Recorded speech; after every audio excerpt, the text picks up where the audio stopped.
Welcome बच्चों, स्वागत है आप लोग का। फिर से पढ़ रहे हैं हम लोग हमारी सेकेंड यूनिट काइनेमेटिक्स और इसमें हम लोग मोशन इन स्ट्रेट लाइन के बारे में देख रहे हैं। तो अभी तक की क्लासेस में हमने देखा मोशन इन स्ट्रेट लाइन के कुछ बेसिक टर्म्स थे, उसके बाद हमने डिफरेंशिएशन का कॉन्सेप्ट देखा, उसके बाद हमारे पास equations of uniformly accelerated motion का कॉन्सेप्ट भी हम पढ़ चुके हैं और अब उन इक्वेशंस को डिराइव करना है हमें by the method of calculus. उसमें हमें ज़रूरत पड़ने वाली है हमारे mathematical tool, second mathematical tool integration की। तो बढ़ाएंगे आज इसी को, आज इसी का डिस्कशन है हमारे पास। तो जो हमारा टॉपिक है कैलकुलस का second part, again the branch of mathematics which helps us to derive the results. So here we have this term integration, जिसमें सबसे पहले अगर इसकी मीनिंग की बात करें तो इसका मतलब है इंटीग्रेशन इंटीग्रेट से बना है, जिसका मतलब है टू ऐड।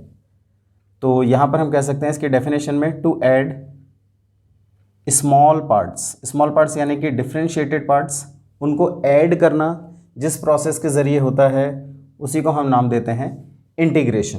तो ये बेसिकली ऐड यानी कि सम करने का प्रोसेस है। तो इसका सिंबल भी हमने सम का पहला लेटर एस उसी के फॉर्म में दिखाया है। ये स्ट्रेच्ड एस की फॉर्म में बनाया जाता है, इसे बोलते हैं इंटीग्रेशन सिंबल है और ये हमेशा किसी वेरिएबल के साथ होगा स्मॉल फॉर्म में dx। तो इसे हम पढ़ते हैं integration with respect to x and this should be variable. Basically integration हमें स्मॉल पार्ट्स यानी कि डिफरेंशिएटेड पार्ट्स का करना है। स्मॉल पार्ट्स का डिफरेंशिएटेड पार्ट्स का इंटीग्रेशन करना है तो डिफरेंशिएटेड पार्ट ज़रूर होना चाहिए। आप जानते हैं x अगर डिस्टेंस है तो dx यहाँ पर स्मॉल डिस्टेंस के लिए कहा जाता है। तो ऐसी स्मॉल डिस्टेंस को, छोटे छोटे स्मॉल डिस्टेंस को मर्ज करके, ज्वाइन करके एक सिंगल पार्ट बना देना, ये इंटीग्रेशन से होता है और यही हमारा इसका सिंबल चलेगा। तो integration with respect to x ये वेरिएबल है। आप चाहें तो इंटीग्रेशन थीटा के टर्म्स में भी कर सकते हैं, टाइम के टर्म्स में कर सकते हैं। तो ये हो गया integration with respect to t is time and here it is, और इट मस्ट बी वेरिएबल। ये वेरिएबल ही होना चाहिए, ये जिसके रिस्पेक्ट में हम कर रहे हैं ये वेरिएबल ही होगा। वैसे भी हम जानते हैं डिफरेंशिएटेड पार्ट वेरिएबल का ही मिलता है, तो ये वेरिएबल फॉर्म में ही होगा। कोई भी वेरिएबल फैक्टर हो सकता है यहाँ पर।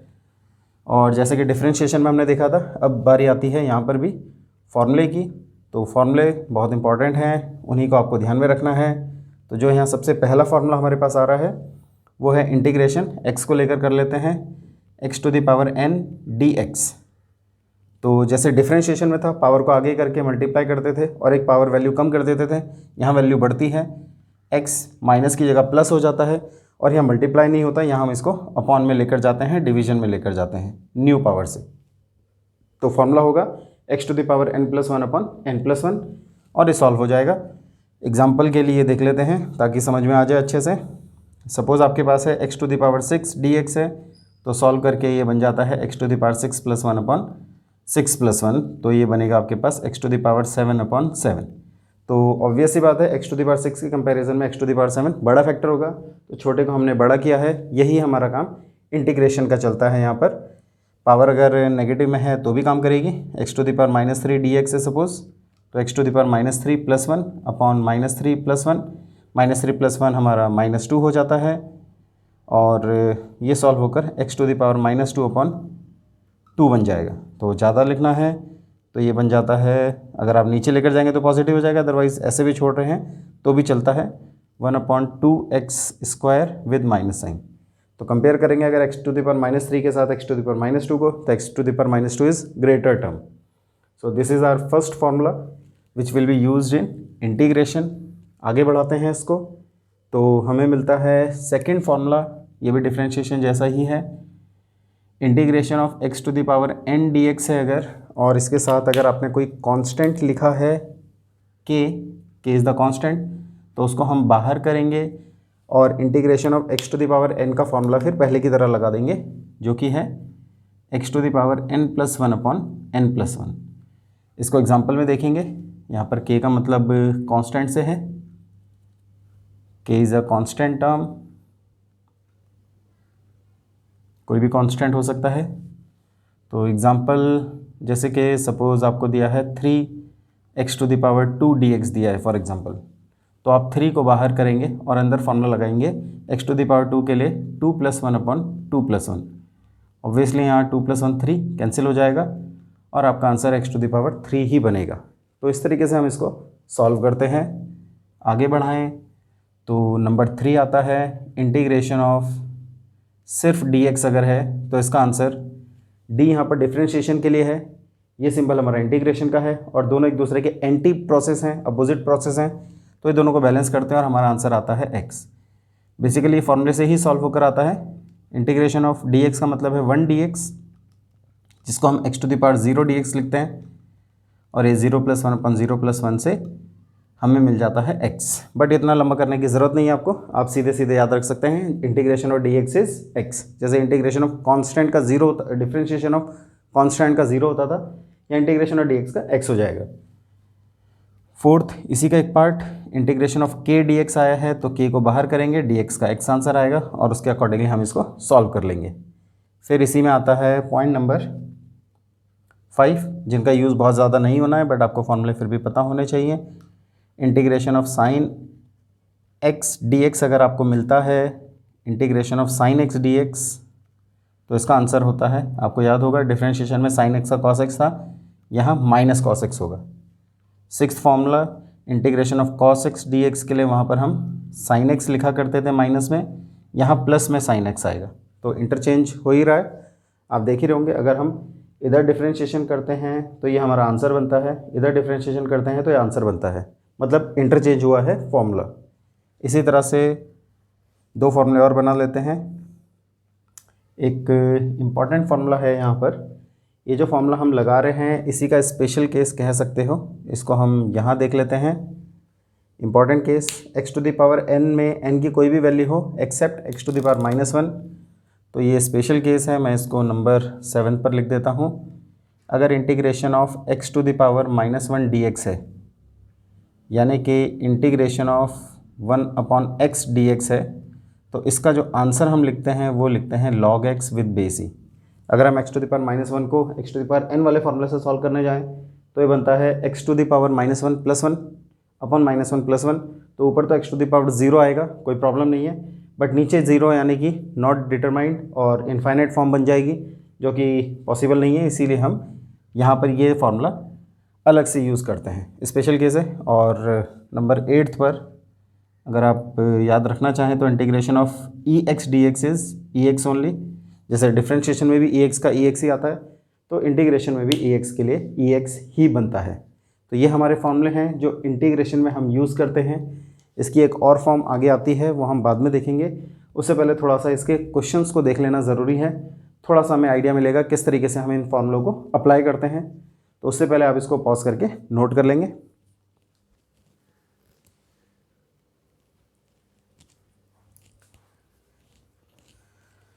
तो बात करते हैं आगे डिस्ट्रीब्यूटिविटी ऑफ इंटीग्रेशन। जिस तरह से डिफरेंशिएशन में प्रॉपर्टी आई थी, इंटीग्रेशन में भी यूज़ किया जाता है। डिस्ट्रीब्यूटिविटी मीन्स डिस्ट्रीब्यूट करना है आपको फंक्शन को, फंक्शन के ऊपर मेथड को। तो integration of f(x) + gx of dx आता है, तो f(x) के लिए अलग करेंगे, gx के लिए अलग करेंगे, प्लस के लिए, प्लस की जगह अगर माइनस है तो माइनस के लिए भी एप्लीकेबल होगा, बट मल्टीप्लाई और डिवाइड के लिए फिर से यहाँ रूल डिफरेंट हो जाता है, याद रखेंगे इस बात को। तो अगर प्लस या माइनस कहीं आता है तो आप फॉर्मूले को डिस्ट्रीब्यूट कर सकते हैं, बाकी तो मेथड ही लगाना है। क्वेश्चंस कैसे करते हैं देख लेते हैं।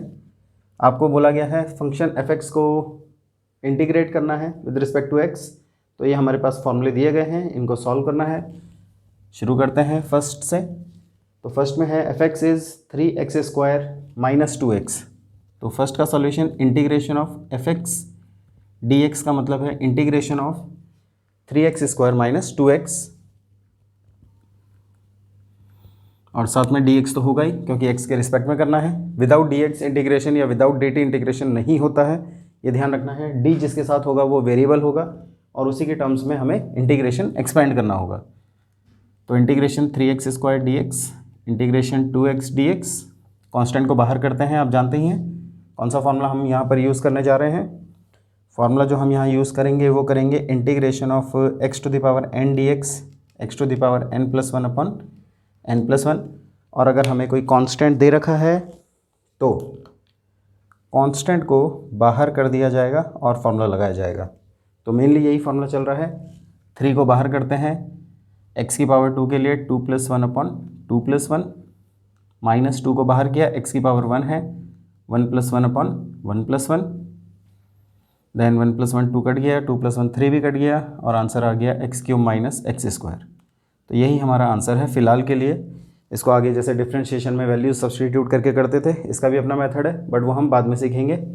फ़िलहाल सेकंड को अगर आगे बढ़ाते हैं तो सेकंड में इंटीग्रेशन दिया है x⁴ - 2x³ + 8x। तो इंटीग्रेशन ऑफ fx dx में इंटीग्रेशन हमें किसका करना है, हमें करना है x4 - 2x³ + 8x का, x4 - 2x³ + 8x का with respect to x। So dx आ गया, तो एक्सपेंड करेंगे, x⁴ dx अलग है, 2 को मैंने बाहर कर दिया, x3 dx अलग है, 8 को भी बाहर कर दिया, x⁴ dx आ गया। तो x⁴ का हो गया 4 + 1 अपॉन 4 + 1, 2 बाहर किया, x⁴ 3 + 1 अपॉन 3 + 1 और 8 को बाहर किया तो x⁴ 1 + 1 अपॉन 1 + 1। तो 1 + 1 2, इसको 4 बना देगा, ये 4 यहाँ से 2 हो जाएगा और ये 5 एज इट इज़ रहेगा। x⁵ upon 5 minus x⁴ upon 2 plus 4x² हमारा आंसर है। ठीक है, ये हमारा सेकंड हुआ। इसी तरीके से थर्ड को भी देख लेते हैं एक बार। Integration of fx dx, integration of जो fx है वो दिया है sin x - cos x + 2x। तो sin x - cos x + 2x, इसमें अगर हम dx के साथ डिस्ट्रीब्यूट करते हैं तो integration of sin x dx अलग आता है, इंटीग्रेशन माइनस के साथ cos x dx अलग आता है और 2 बाहर करके x⁴ dx अलग आता है। तो sin x का हो जाता है -cos x, cos x का हो जाता है sin x और 2 तो है ही, x⁴ का x² अपॉन 2 हो जाता है। 1 + 1 करके मैंने डायरेक्ट कर दिया, 2 से कट भी जाएगा। तो minus of cos x minus of sin x plus x² हमारा फाइनल आंसर होगा। तो ये हमारा मेथड है इंटीग्रेशन को सॉल्व करने का। इसको भी आप ज़रा पॉज करके नोट कर लेंगे और एक एक बार अपने आप से भी इसकी प्रैक्टिस करनी है। जितना ज़्यादा प्रैक्टिस करेंगे उतना अच्छे से समझ में आएगा। फिलहाल के लिए इसको नोट करेंगे। तो यहाँ तक आते आते हम लोगों ने इंटीग्रेशन का कॉन्सेप्ट भी सीखा है, बट अब इसको आगे बढ़ाने की ज़रूरत है। और यहाँ हम देखेंगे इंटीग्रेशन का टाइप जो हम यूज़ करते हैं मैथमेटिक्स में, और उसमें से कौन सा टाइप हमें मेनली फिजिक्स में यूज़ करना होता है। तो इंटीग्रेशन हम देख चुके हैं, उसके फॉर्मूले हम देख चुके हैं, और अब हम टाइप्स की बात करने जा रहे हैं। तो जो इंटीग्रेशन का मेथड है, यानी कि टू ऐड स्मॉल पार्ट्स, उसके हमारे पास 2 टाइप आते हैं, जिसमें फर्स्ट है इनडेफिनेट इंटीग्रेशन और दूसरा है डेफिनेट इंटीग्रेशन। फिजिक्स में यूज़ होने वाला यही है, जिसकी इंपॉर्टेंस ज़्यादा है। ये बेसिकली एक तरह का वो मेथड है जैसे हमने डिफरेंशिएशन में सीखा था कि जब आप वैल्यू सब्स्टिट्यूट करते हैं किसी वेरिएबल की तो आपके पास एक फाइनल वैल्यू आती है। तो इसी तरह से ये भी वही है कि डेफिनेट इंटीग्रेशन आपको डेफिनेट वैल्यू देगा जब आप वैल्यू सब्स्टिट्यूट करेंगे, और इनडेफिनेट इंटीग्रेशन में वैल्यू सब्स्टिट्यूट करने की ज़रूरत नहीं है, इसलिए आंसर इनडेफिनेट रहेगा। थोड़ा सा समझ लेते हैं। फॉर्मूले दोनों के लिए सेम चलेंगे, दोनों के फॉर्मूले में कोई डिफरेंस नहीं है। यहाँ आपके पास इंटीग्रेशन होगा किसी फंक्शन f(x) का, और आपने उसे सॉल्व किया तो आपको आंसर मिल गया gx, जैसा अभी तक हम करते आ रहे हैं। x⁴n का किया है, sin x cos x, question हम देख ही चुके हैं। लेकिन ये काम इतने पर ख़त्म नहीं होता है। एक्चुअली जब हम मैथमेटिक्स में इसको करते हैं तो इसके बाद यहाँ पर हमेशा एक c लिखा जाता है, जिसका c का मतलब है कॉन्स्टेंट। ये इनडेफिनेट वैल्यू को कंप्लीट करने के लिए होता है, और इसकी वैल्यू हम जनरली कैलकुलेट नहीं करते हैं। बाकी यहाँ पर जो प्लस c लिखा जाएगा वो हमेशा होगा। कोई भी फंक्शन f(x) आपने सॉल्व किया, gx आएगा और उसके साथ c। हमने जो क्वेश्चंस किए हैं उसमें हमने नहीं लिखा है, बट वो एक्चुअली हमें यूज़ में ही नहीं है हमारे पास, इसलिए हमने इतनी डिटेल में उसकी बात नहीं की थी। तो ये यहीं पर आकर इसकी कहानी ख़त्म हो जाती है। हमें मेन देखना है इन डेफिनेट इंटीग्रेशन को, जिसमें फिर से हमारे पास इंटीग्रेशन होगा किसी फंक्शन का f(x) का विद रिस्पेक्ट टू dx होता है ये, तो यहाँ भी dx होगा, और इसमें सॉल्व होकर वैल्यू आएगी, फंक्शन बन जाएगा gx। और यहाँ जो फंक्शन gx बनेगा इसमें हमें वैल्यू सब्स्टिट्यूट करनी है, और जैसे डिफरेंशिएशन में हमने एक वैल्यू सब्स्टिट्यूट करके आंसर बनाया था, याद रखेंगे यहाँ 2 वैल्यू सब्स्टिट्यूट होती हैं।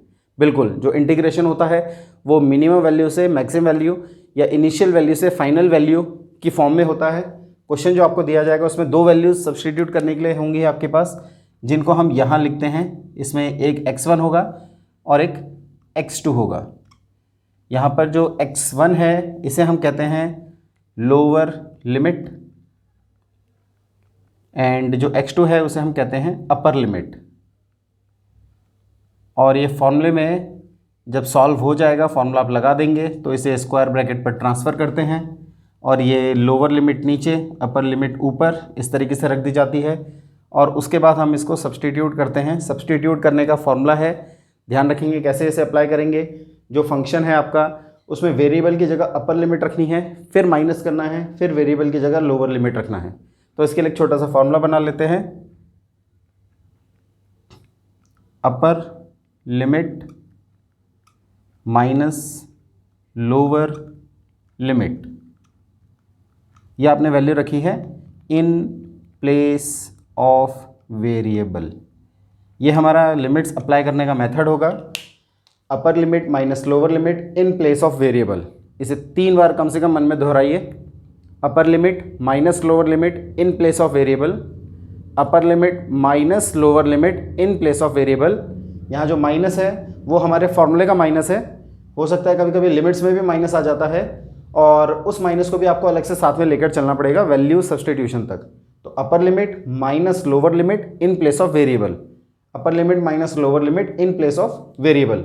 इसका मतलब क्या हुआ, इसको हम कैसे सब्सटीट्यूट करेंगे। जी फंक्शन ऐसे ही रहेगा, x की जगह अपर लिमिट x2, माइनस खुद रखेंगे, ये माइनस हमारे फॉर्मूले का है, g एज इट इज़ रहेगा, और फिर आ जाएगी अपर लोअर लिमिट x1। ये हमारा फंक्शन सॉल्व होकर हमारा डेफिनेट वैल्यू देगा, और इसीलिए हम इसको डेफिनेट इंटीग्रेशन का नाम देते हैं। खैर पूरी बात इतने से आपको समझ में नहीं आ रही होगी, तो अभी हम जब क्वेश्चंस करेंगे तो आपको और बेहतर तरीके से समझ में आएगा। उससे पहले हम थोड़ा सा बात कर लेते हैं कि जो यहाँ पर हमारे पास ये x1 x2 आ रहे हैं, ये बेसिकली है क्या, हम कह ही चुके हैं। यहाँ पर जो x1 है here, x1 is lower limit and x2 is upper limit. तो बेसिकली ये लोअर लिमिट और अपर लिमिट ये होती क्या है और कैसे मिलती हैं, ये आपको क्वेश्चन में डेरिवेशन में स्पेशली खुद ढूंढनी आनी चाहिए। तो lower limit is nothing but the initial value of variable x। जहाँ से वैल्यू शुरू हुई थी, आप इसको चाहें तो एक तरह से इनिशियल के साथ साथ मिनिमम वैल्यू भी कह सकते हैं, minimum value of variable, initial value of variable या फिर मिनिमम वैल्यू ऑफ वेरिएबल। इसी तरह से अपर लिमिट, इसे हम कहते हैं, समझ रहे होंगे आप, फाइनल वैल्यू ऑफ वेरिएबल, जो कि x है यहाँ पर, हो सकता है वो t हो सकता है थीटा हो सकता है y हो, कुछ भी हो सकता है। और फाइनल के बाद इसमें दूसरा नाम आप इसका मैक्सिमम वैल्यू भी कह सकते हैं। तो इनिशियल वैल्यू ऑफ वेरिएबल और फाइनल वैल्यू ऑफ वेरिएबल, या फिर मिनिमम वैल्यू और maximum value. Minimum possible value जो हो सकती है वो रखते हैं, फिर मैक्सिमम पॉसिबल वैल्यू हमारे केस में जो होती है वो रखते हैं। That everything will depend on case, जो हम डिस्कस कर रहे हैं अभी डेरिवेशन में। जब हम देखेंगे कैलकुलस फॉर्म से इक्वेशंस ऑफ मोशन की डेरिवेशन, वहाँ भी आपको समझ में आएगा। बट वहाँ तक जाने से पहले हम इसके कुछ क्वेश्चन देखेंगे। कैसे क्वेश्चन आते हैं डेफिनेट इंटीग्रेशन के, जिससे आपको लिमिट्स रखना आ जाए। मेनली क्वेश्चन नहीं मिलेंगे आपको ऑब्वियसली पेपर में, यहाँ पर वो मैथमेटिक्स का पार्ट है, बट ये मेथड यूज़ होता है तो इसीलिए आपको पता होना चाहिए। सपोज एक क्वेश्चन दिया आपको, integrate following function, integrate following function from x equals to 1 to x equals to 3। हो सकता है 1 की जगह 0 दे दें, हो सकता है नेगेटिव में दे दें, कुछ भी हो सकता है। बट ये इनिशियल वैल्यू और ये फाइनल वैल्यू, मिनिमम वैल्यू और मैक्सिमम वैल्यू, तो लोअर लिमिट और ये अपर लिमिट हो जाती है। तो x इक्वल्स टू 1 से x इक्वल्स टू 3 तक हमें इसे इंटीग्रेट करना है। और फंक्शन हमें दिया है, पहला मान लेते हैं fx है, ये आपको दिया है 3x² minus 2x, just for example. ऐसा क्वेश्चन हम पीछे देख चुके हैं, आपको ये इंटीग्रेशन अप्लाई करना तो आ चुका है। लिमिट्स देखना है अब हमें, तो सॉल्यूशन इसको बहुत ध्यान से सीखेंगे। ये लिमिट्स अप्लाई करने का मेथड आ रहा है। लिमिट्स कैसे अप्लाई करते हैं, डेरिवेशन में यूज़ होगा। फिजिक्स में मोस्टली डेरिवेशन डेफिनेट इंटीग्रेशन के मेथड से होती हैं, तो लिमिट्स अप्लाई करना आना चाहिए। उससे भी पहले लिमिट्स ढूंढना आना चाहिए। यहाँ तो हमें दे दिया गया है जब हम बेसिक डेरिवेशंस करेंगे तो वहाँ सीखेंगे कैसे लिमिट्स को ढूंढते हैं। तो इंटीग्रेशन है of f x with respect to x यानी कि डी एक्स, लिमिट्स होंगी x1 से x2। तो अगर हम इसको यहाँ अप्लाई करेंगे तो एफ एक्स की जो वैल्यू है वो है हमारे पास 3x² माइनस 2x साथ में dx, और लिमिट्स हो जाएगी 1 से लेकर 3 तक। इसके बाद जो मेथड है वो पुराना मेथड ही हमें यूज़ करना है, इसमें नया कुछ भी नहीं है सच फार्मूला लगाने को लेकर। फार्मूला पहले की तरह लगेगा, सॉल्व पहले की तरह होगा, बस लिमिट्स अप्लाई करके फाइनल आंसर निकालना है, जिसके लिए फार्मूला है upper limit minus lower limit in place of variable. तो ये फार्मूला जरूर याद रखना है, upper limit minus lower limit in place of variable. सबसे पहला काम डिस्ट्रीब्यूटिविटी का, तो 3x² जिसका 3 मैं बाहर कर रहा हूँ x² dx के साथ, लिमिट 1 से 3 है, और ऐसे दूसरे वाले में भी 2 बाहर हो गया x⁻1 dx, लिमिट 1 से 3 यहाँ भी है। फार्मूला लगाएंगे, आप जानते हैं फार्मूला लगाते वक्त इंटीग्रेशन का साइन खत्म हो जाता है, जब तक फार्मूला अप्लाई नहीं किया इंटीग्रेशन का साइन रहेगा। यहाँ x⁻n का फार्मूला लगाते हैं तो x⁻2 + 1 अपॉन 2 + 1 होता है, लिमिट 1 से 3। यहाँ x⁻1 का x⁻1 + 1 अपॉन 1 + 1 होता है, लिमिट 1 से 3। तो 2 से 2 कट जा रहा है, 3 से 3 कट गया है, नहीं कटा है तो एज यूजुअल रहने दो उसको। तो फाइनली ये बन रहा है x³ 1 से 3, x² 1 से 3। तो अब इसे सॉल्व कैसे करेंगे? सॉल्व करने का तरीका, अपर limit minus lower limit in place of variable. Variable कौन है? जिसके साथ d था, d किसके साथ था? x के साथ। तो x की जगह अपर लिमिट इज़ 3, फंक्शन ऐसे ही रहने दो, पावर ऐसे ही रहने दो, माइनस खुद करेंगे, माइनस हमने किया है, लोअर लिमिट 1, पावर ऐसे ही रहने देंगे। यहाँ फिर से देखेंगे, अपर limit minus lower limit, x की जगह अपर लिमिट 3 रख दिया, स्क्वायर ऐसे ही रहने दिया, फिर माइनस खुद किया, लोअर लिमिट रखेंगे x की जगह, स्क्वायर ऐसे ही रहने दिया। तो फॉर्मूला आ गया 3³ इज़ 27 - 1 माइनस 3² 9 - 1।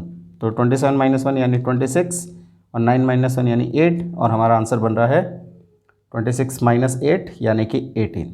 अब आप देख रहे होंगे यहाँ हमें एक डेफिनेट वैल्यू मिली है, इसीलिए हम इसको डेफिनेट इंटीग्रेशन का नाम देते हैं। यह है हमारा मेथड डेफिनेट इंटीग्रेशन। ज़रूर आपको अच्छे से पता होना चाहिए। पहले हमें फॉर्मूला लगाना है हमारे इंटीग्रेशन का, फिर जो लिमिट्स हैं लोअर और अपर, उसमें वैल्यूज़ सब्सटीट्यूट करने का तरीका है upper limit minus lower limit in place of variable. ठीक है, तो ये आपका एक क्वेश्चन हुआ। एक एग्जांपल और देख लेंगे अभी हम, उससे पहले आप इसको नोट कर लेंगे।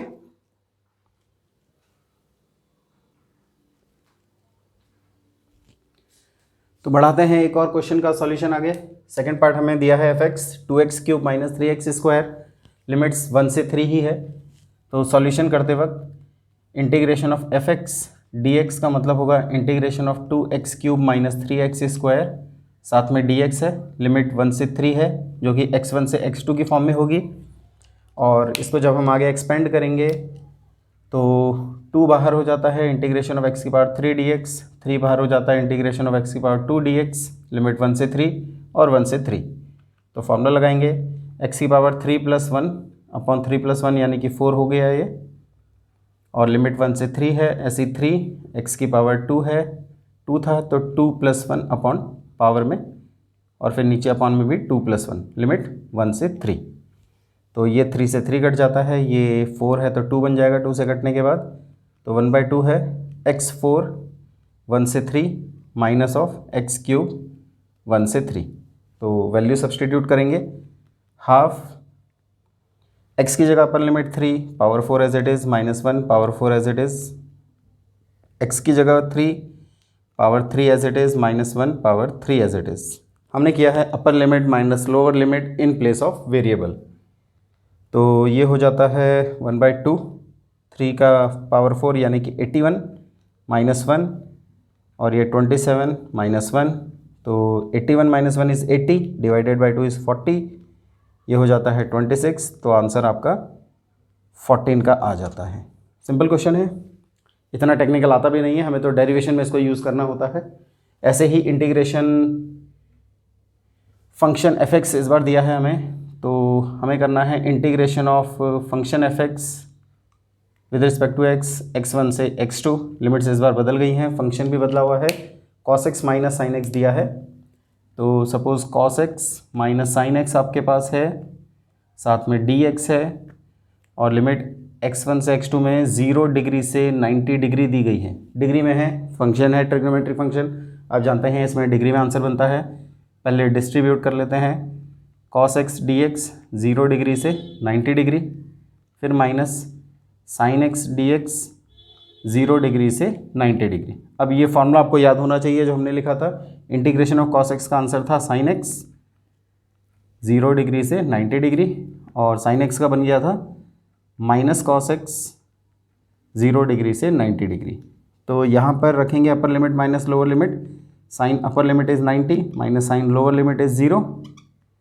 इसी तरह से माइनस बाहर आके प्लस बन जाएगा, cos upper limit is cos 90 minus cos lower limit is cos 0। Then sine 90 का आंसर 1 है, साइन 0 का आंसर 0 होता है, प्लस 1 है, cos 90 का आंसर 0 होता है और cos 0 का आंसर 1। तो ये 1 माइनस 0 1 आ रहा है, प्लस 0 माइनस 1 माइनस 1 है, यानी कि आंसर बन गया है 0। तो इस तरीके से हमारा इंटीग्रेशन का फॉर्म चलेगा। कैसे हम फॉर्मूला लगा रहे हैं वो हमारा नॉर्मल मेथड है। उसके बाद हमें लिमिट्स रखनी पड़ रही हैं, लिमिट्स अपर लिमिट और लोअर लिमिट के फॉर्म में है, और याद रखेंगे फिर से मन में फिर से 3 बार, upper limit minus lower limit in place of variable. तो इसी को हम आगे बढ़ाते हैं और देखते हैं हमारी कैलकुलस मेथड से इक्वेशंस ऑफ मोशन की डेरिवेशन कैसे हम करते हैं, उसे हम सीखेंगे। फिलहाल के लिए आप इसको पॉज करके नोट कर लेंगे।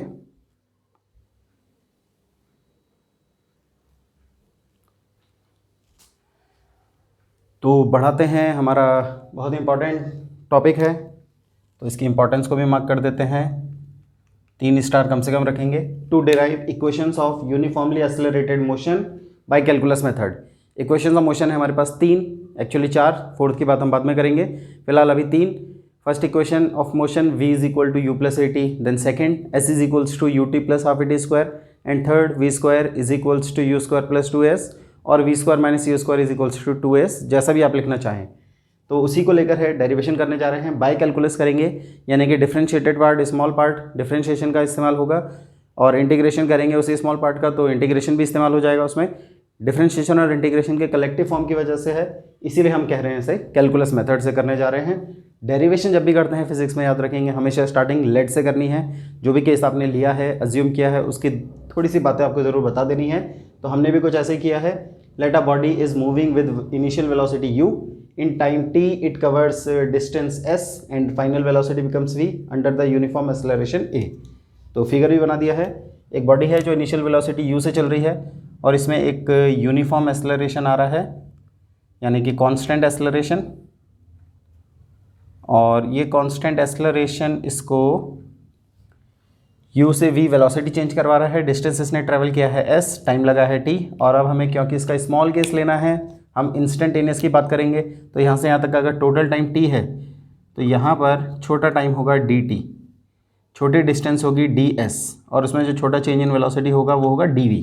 d का मतलब यहाँ हम इसको स्मॉल बना रहे हैं, ऑलरेडी डिफरेंशिएटेड पार्ट है, तो जैसे dt है ऐसे बहुत सारे छोटे छोटे dt हैं, उन सबको जोड़ देंगे यानी इंटीग्रेट करेंगे तो t बन जाएगा, छोटे छोटे ds को इंटीग्रेट कर देंगे तो s बन जाएगा। इस तरीके से हमारा इंटीग्रेशन का प्रोसेस चलता है।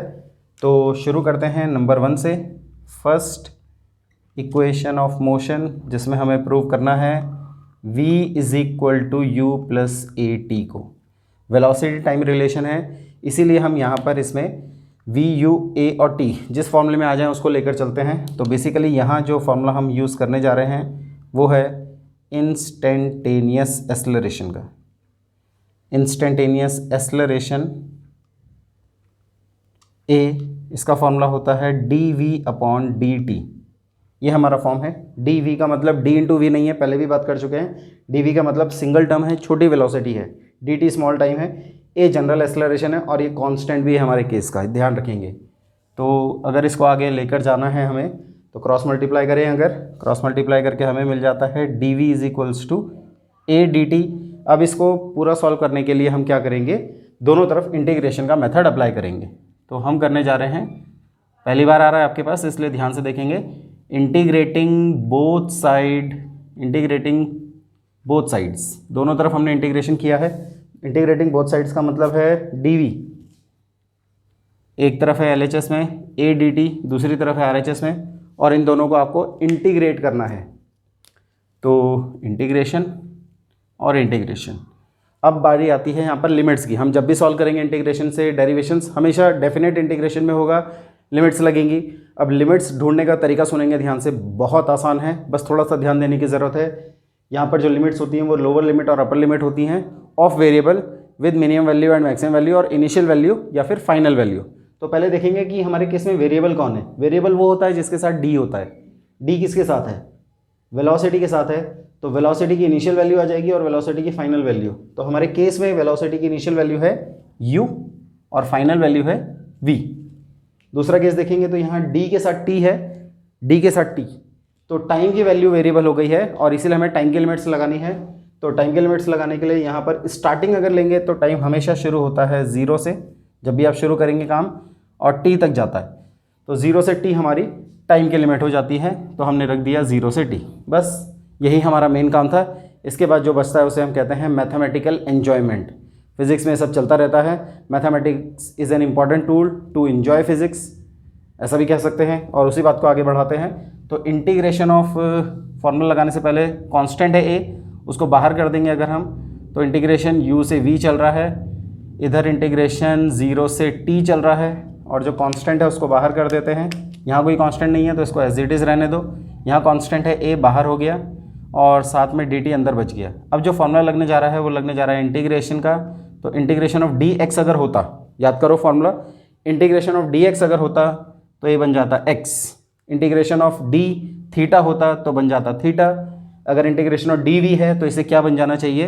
इसे बन जाना चाहिए v, और लिमिट चली जाएंगी u से v। यहाँ a बाहर हो जाएगा, dt है तो इंटीग्रेशन ऑफ dt क्या हो जाना चाहिए? t। लिमिट चली जाएंगी 0 से t। इसके बाद मन में 3 बार पढ़ दो, तो मन में 3 बार फॉर्मूला पढ़ दो। क्या पढ़ते हैं?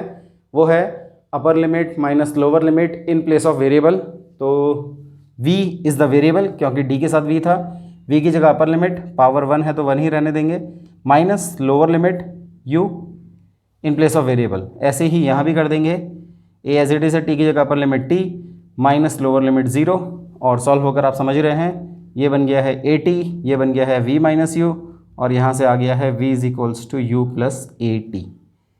Hence we have proved our first equation of motion by the process of calculus। यही है कैलकुलस का मेथड जिसके थ्रू हम डेरिवेशंस यहाँ पर करते हैं। बहुत अच्छे से आपको ये आना चाहिए, बड़े आराम से हमने सॉल्व किया। इसको देखेंगे, a dv by dt small velocity acceleration time का केस ले लिया, दोनों तरफ इंटीग्रेशन किया है, और इंटीग्रेशन में d जिसके साथ था उसको वेरिएबल क्योंकि होता है वो उसी के टर्म्स में हमने अपनी लिमिट्स खुद बनाई हैं। इस बार हमें क्वेश्चन में कहीं से लिमिट्स दी नहीं गई थी। फिजिक्स में डेरिवेशन जो होंगी उसमें लिमिट्स खुद ही ढूंढनी होती हैं, आपको अपने आप से ढूंढनी आनी चाहिए। बड़ा आसान है। डी देखो किसके साथ है, जिसके भी साथ है उसी की इनिशियल वैल्यू, फाइनल वैल्यू, या मिनिमम पॉसिबल वैल्यू और मैक्सिमम पॉसिबल वैल्यू। ऐसे ही डी यहाँ टी के साथ था। अगर ये होता T D A, suppose T D A, तो इसका मतलब ए हमारा वेरिएबल होता और उसकी इनिशियल वैल्यू और फाइनल वैल्यू लेकर चलते हैं हम। खैर फिलहाल ऐसा नहीं है तो हमने इसको अकॉर्डिंगली सॉल्व किया है। फिलहाल के लिए आप इसको पॉज करके नोट कर लेंगे।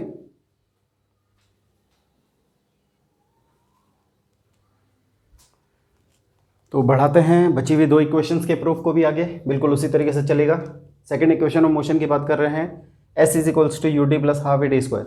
अब क्योंकि यहाँ पर डिस्प्लेसमेंट भी चाहिए हमें टाइम के साथ, तो हम इस बार जो इंस्टेंटेनियस फॉर्म में लेंगे, फिर से इंस्टेंटेनियस वेलोसिटी का फॉर्मूला लेंगे।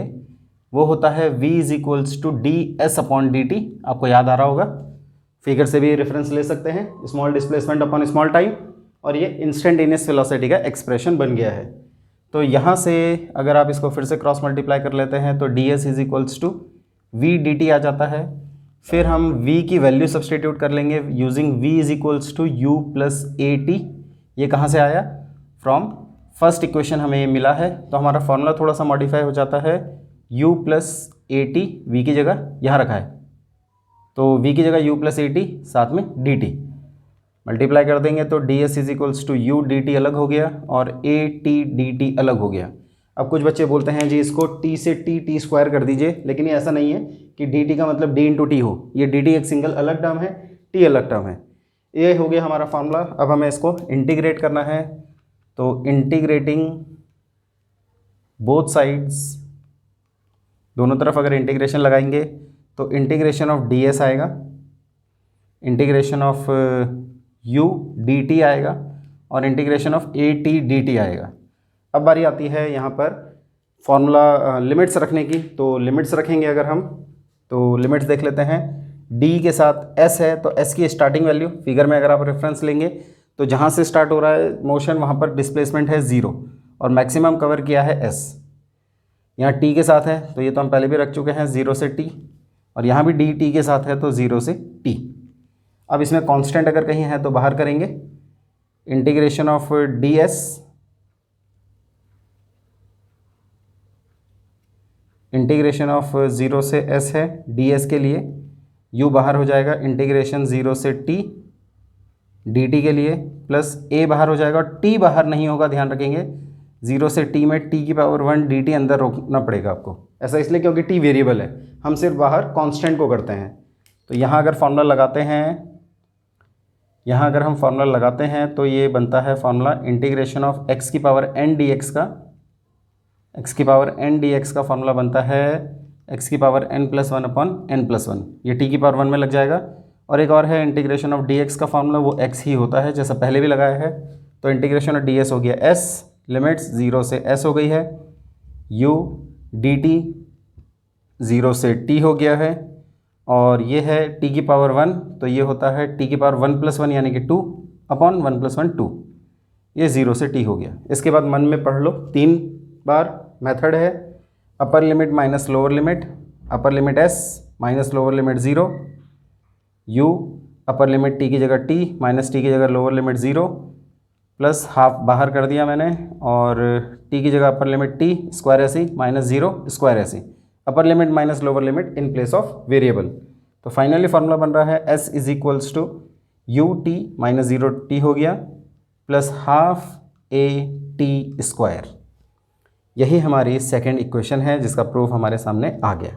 ठीक है, तो इस तरीके से फिर से हमने कैलकुलस के मेथड से दूसरी डेरिवेशन भी कर ली है। अभी तीसरी डेरिवेशन और कंप्लीट करते हैं, फिर आप इसको एक साथ नोट कर लेंगे।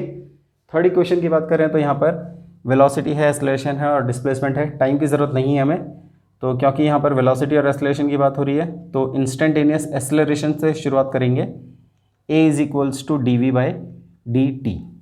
अब इस फॉर्मूले की एक नीड है कि यहाँ पर टाइम की ज़रूरत नहीं है लेकिन डिस्प्लेसमेंट की ज़रूरत है हमें। तो हम क्या करते हैं, इसको हम थोड़ा सा रीअरेंज करते हैं और इसे लिख लेते हैं d we upon D t होने के साथ साथ डी एस से मल्टीप्लाई किया जाता है। हम इसे क्या कर रहे हैं, हम इसे डी एस से मल्टीप्लाई कर रहे हैं और डी एस से डिवाइड। मल्टीप्लाई डिवाइड इसलिए कर रहे हैं ताकि डी एस हमारे फॉर्मूले में आ जाए, हमें फॉर्मूले में एस की ज़रूरत है। और इसका फ़ायदा देखो, ये वाला डी एस इस डी टी के साथ इधर लाकर अटैच करेंगे तो D S upon D t और फिर d we upon D s. मैंने क्या किया, ऊपर वाले पार्ट को इंटरचेंज कर दिया। उसका फ़ायदा ये हुआ कि ये बन गया D S upon D T से velocity, D we upon D S. तो क्रॉस मल्टीप्लाई में V D we is equals to A D S, ये हमारा एक्सप्रेशन बन चुका है क्रॉस मल्टीप्लाई करने के बाद। और अब इंटीग्रेटिंग बोथ साइड्स तो हमें मिलेगा integration of v D we is equals to integration of a D s. इसमें लिमिट्स लगेंगी, तो फिर से लिमिट सीखने का तरीका आपको पता ही है। डी वी, डी के साथ कौन है, वी है, तो वेलोसिटी की initial value u and v, lower limit and upper limit. यहाँ डी एस के साथ है तो 0 और s। कांस्टेंट अगर कोई है तो बाहर करेंगे। आगे का काम हमारा मैथमेटिकल एन्जॉयमेंट, आप समझ ही रहे हैं। तो अगर हम इसको आगे लेकर जाते हैं तो यहाँ पर v बाहर नहीं होगा क्योंकि ये v वेरिएबल dv के साथ है, u से v एज इट इज चलता रहेगा। हाँ, यहाँ a कांस्टेंट है हमारे केस का तो ये बाहर हो जाएगा ds 0 से s। फिर से फार्मूला लगाएंगे तो x की पावर n वाला फार्मूला लग जाएगा यहाँ पर। यहाँ अगर हम लगाते हैं तो x की पावर n v की पावर 1 प्लस 1 अपॉन 1 प्लस 1 लग गया है, लिमिट्स u से v है, यही फार्मूला लगाया हमने x की पावर n वाला। और ds के लिए सिर्फ s, तो लिमिट 0 से s। 1 प्लस 1 2 बाहर हो गया, 1/2 बाहर हो गया, अंदर बच रहा है v स्क्वायर, लिमिट्स u से v है। और इधर a में अपर लिमिट माइनस लोअर लिमिट रख लेते हैं, फिर इधर भी लगा देंगे। हाफ का 2 मैंने उधर कर दिया तो 2as हो गया। यहाँ बचा था v स्क्वायर, लिमिट्स u से v, तो v की जगह upper limit v square as it is minus v की जगह lower limit u square as it is. तो यही हमारी इक्वेशन है, और ज़्यादा लिखेंगे तो v square is equals to u square plus 2as हमारा फॉर्म आ जाता है। इस तरह से हमने ये इक्वेशंस डिराइव की हैं by the process of calculus, जहाँ इंटीग्रेशन और डिफरेंशिएशन दोनों का यूज़ किया है। और ये आपका पीछा फिजिक्स में नहीं छोड़ने वाला। जब तक फिजिक्स पढ़नी है तब तक ये मेथड चलता रहेगा। अच्छे से इसे सीखना है, कम से कम 3 बार ज़रूर प्रैक्टिस करना, तभी ये डेरिवेशंस आप रिटेन कर पाएंगे और अच्छे से अपने पेपर में कर भी पाएंगे। तो फिलहाल के लिए पॉज करके नोट करेंगे।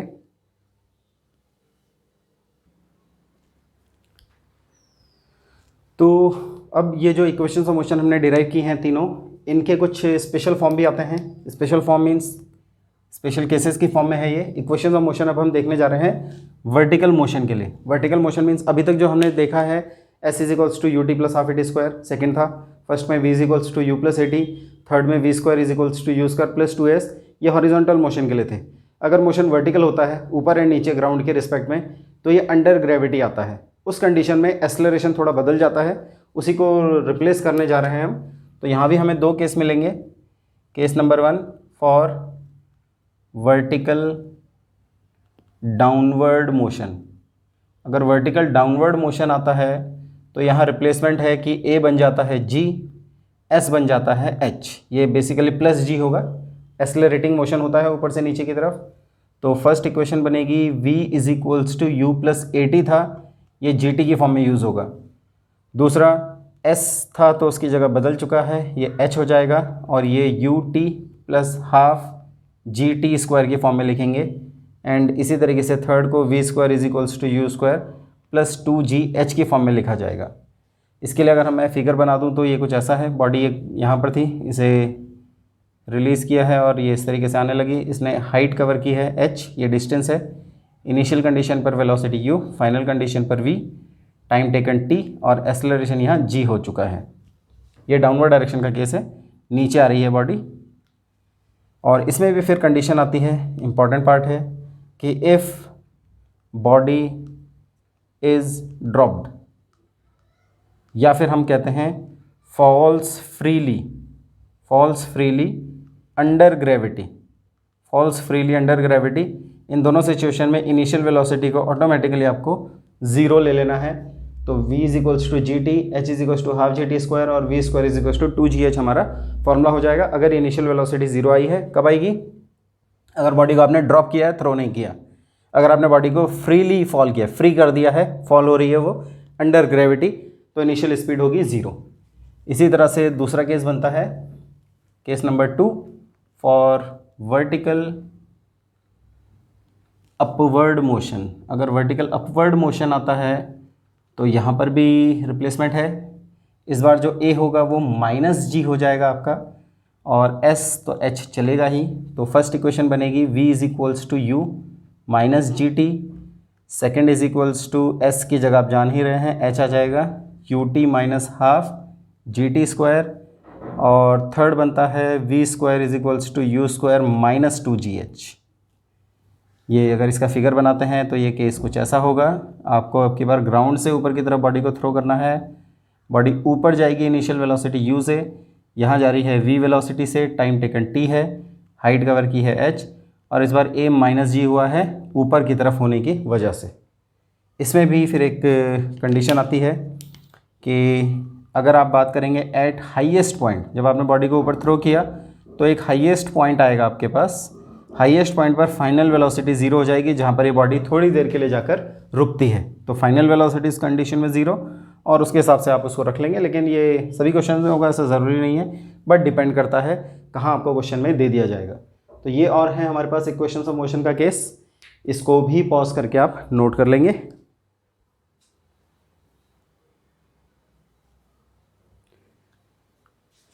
तो इसी के साथ हमने इक्वेशंस ऑफ मोशन वाला पोर्शन कंप्लीट किया, और अब इसमें आगे बढ़ने के लिए हमारे पास नए टॉपिक्स आएंगे, तो उन सबको आपके लिए लेकर आएंगे अगली क्लास में। तब तक के लिए आप इसको अच्छे से पढ़ते रहें, डेरिवेशंस अच्छे से ज़रूर प्रैक्टिस करें, न्यूमेरिकल्स जितने हो सकें प्रैक्टिस करें। कुछ क्वेश्चंस अलग से हम डिस्कशन में भी रखेंगे, और बाकी सब चीज़ें, नई चीज़ें लेकर आएंगे, आपसे मिलेंगे अगली क्लास में। तब तक के लिए टेक केयर, गुड बाय।